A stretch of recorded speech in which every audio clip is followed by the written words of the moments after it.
بسم اللہ الرحمن الرحیم۔ السلام علیکم۔ اکثر آپ نے یہ دیکھا ہوگا کہ جب کسی کے ہاں بیٹی کی پیدائش ہوتی ہے تو اس وقت ایک ہی جملہ زبان زد عام ہوتا ہے کہ آپ کی بیٹی نصیبوں والی ہو، جبکہ در حقیقت بیٹیاں تو ہوتی ہی نصیبوں والی ہیں۔ یہ دعا آپ کو بیٹی کی پیدائش پر ہی کیوں سننے کو ملتی ہے؟ کبھی آپ نے اس پر غور کیا ہے؟ بیٹی کے بارے میں تو نبی اکرم صلی اللہ علیہ وآلہ وسلم کا فرمان ہے کہ مبارک ہے وہ عورت جس کی پہلی اولاد بیٹی ہو۔ یہ دعا اس لیے تواتر کے ساتھ دی جاتی ہے کہ بیٹیاں پرئی ہوتی ہیں اور انہیں ایک دن اپنے ماں باپ کا گھر چھوڑ کر پیا گھر سدھارنا ہوتا ہے، اور یہاں سے وہ نصیب شروع ہوتا ہے جس کے لیے اس کی پیدائش پر دعا دی جاتی ہے کہ آپ کی بیٹی نصیبوں والی ہو۔ موجودہ دور میں بیٹی کی خوشیوں کے لیے والدین ہر قسم کا دکھ و تکلیف برداشت کرتے ہیں، اس کی تعلیم و تربیت کا بہترین انتظام کرتے ہیں۔ جب بیٹی جوان ہوتی ہے تو اس کے لیے ایک عدد اچھا رشتہ درکار ہوتا ہے۔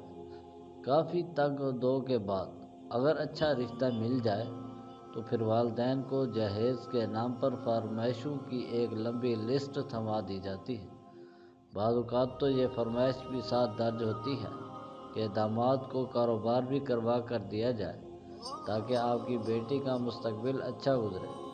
جو والدین اپنے بیٹیوں کے لیے خوشیوں کے نام پر بھاری بھر کم جہیز کی فرمائش کرتے ہیں، انہیں یہ بات بھی ذہن نشین رکھنی چاہیے کہ نبی اکرم صلی اللہ علیہ وآلہ وسلم نے اپنی پیاری بیٹی حضرت سیدہ فاطمہ الزہرا رضی اللہ تعالی عنہ کی شادی پر انہیں کیا جہیز دیا تھا۔ بیٹی خواب پڑھی لکھی، صوم و صلات کی پابند، اچھے خاندان سے ہو، لڑکے والوں کو اس سے کوئی سروکار نہیں ہوتا، انہیں صرف اور صرف جہیز سے غرض ہوتی ہے۔ اگر مطلوبہ جہیز دے دیا جائے تو رشتہ طے پا جاتا ہے، ورنہ بیٹی کو اس طرح رد کر دیا جاتا ہے جیسے گاہک دکان پر رکھی ہوئی چیز پسند نہ آنے پر اگلی دکان پر چلا جاتا ہے۔ جہیز نہ دینے کی پاداش میں نہ جانے کتنی بیٹیوں کے ہاتھوں پر پیار کے نام کی مہندی نہ لگ سکی۔ اسی طرح کا ایک واقعہ قارئین کی خدمت میں پیش کرتا چاہتا ہوں۔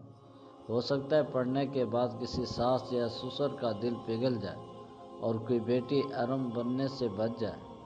10 برس قبل ہمارے محلے میں ایک مڈل کلاس فیملی 2 بیٹیوں ارم اور مہوش فرزی نام کے ساتھ رہائش پذیر تھی۔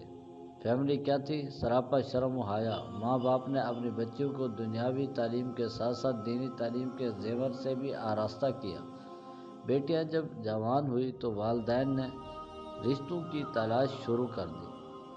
مڈل کلاس ہونے کی وجہ سے عزیز و اقارب نے انہیں کوئی لفٹ نہ کرے، رشتہ کروانے والوں کی خدمات حاصل کی گئی۔ قصہ مختصر، بڑی بیٹی ارم کی شادی طے ہو جاتی ہے۔ کچھ جمع پونجی اور زیادہ قرض لے کر والدین بیٹی کی شادی کے فرض سے سبکدوش ہوتے ہیں۔ ارم سسرال میں ہنسی خوشی زندگی گزار رہی ہوتی ہے۔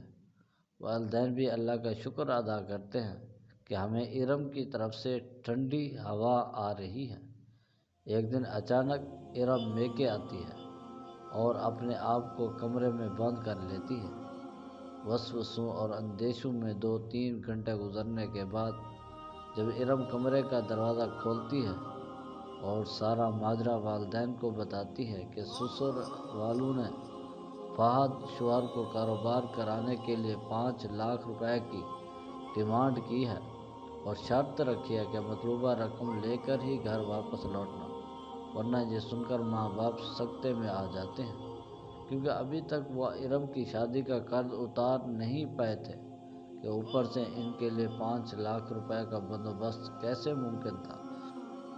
وقت کو جیسے پر لگ گئے تھے، دن ہفتوں میں اور ہفتے مہینوں میں تبدیل ہو رہے تھے، لیکن نہیں تبدیل ہو رہے تھے تو وہ تھے ارم کے نصیب، کیونکہ ابھی تک مطلوبہ رقم کا بندوبست نہیں ہوا تھا۔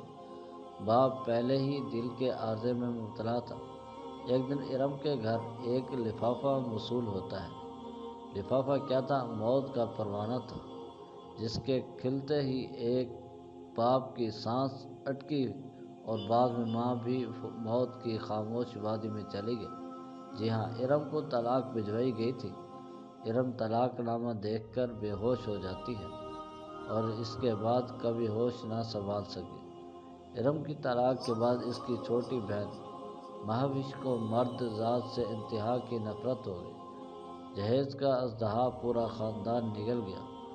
جو والدین صاحب اطاعت ہوتے ہیں وہ تو بیٹی کی خوشیوں کے لیے جہیز کے نام پر بھاری بھرم کم فرمائش پوری کر دیتے ہیں، لیکن یہ فرمائشیں بیٹی کی شادی کے بعد بھی والدین کا پیچھا نہیں چھوڑتی، جیسا ارم کے ساتھ ہوا۔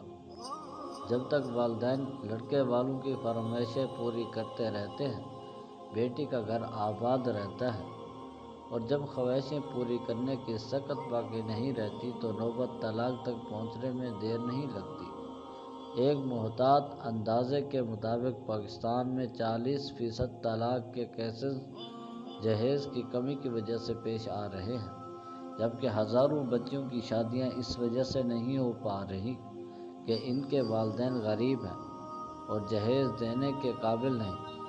اس سنگ دل معاشرے میں اگر غریب کی بچی بیائی بھی جائے تو اسے زندگی بھر جہیز کم لانے پر طعنے سننا پڑتے ہیں۔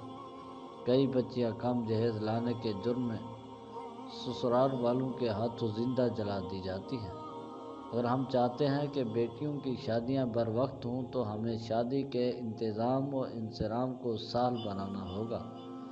والدین تو بیٹی کو سسر والوں کے کہے بغیر ہی اپنی حیثیت سے کہیں زیادہ دیتے ہیں، بلکہ بعض اوقات تو وہ بیچارے مقروض بھی ہو جاتے ہیں۔ اس لیے لڑکے والوں کو جہیز کا مطالبہ ہی نہیں کرنا چاہیے، اور جن والدین کے پاس اللہ تعالیٰ کا دیا ہوا سب کچھ ہے، انہیں چاہیے کہ وہ اپنی بیٹیوں کی شادی پر فضول اخراجات سے اجتناب کریں تاکہ معاشرے میں پھیلی اس جہیز کی روایت کو فروغ دینے سے روکا جا سکے اور غریب والدین کو اپنی بیٹیوں کی شادی پر دقت پیش نہ آئے۔ بلکہ میرے خیال میں صاحب استطاعت والدین کو چاہیے کہ وہ اپنے ارد گرد گلی محلے میں نظر دوڑائیں اور دیکھیں جو غریب والدین اپنی بیٹی کی شادی جہیز نہ ہونے کی وجہ سے نہیں کر پاتے، ان کی مالی معاونت کریں تاکہ بیٹیوں کے سروں میں چاندی نہ اترے اور وہ اپنے آپ کو دھرتی کا بوجھ تصور نہ کریں۔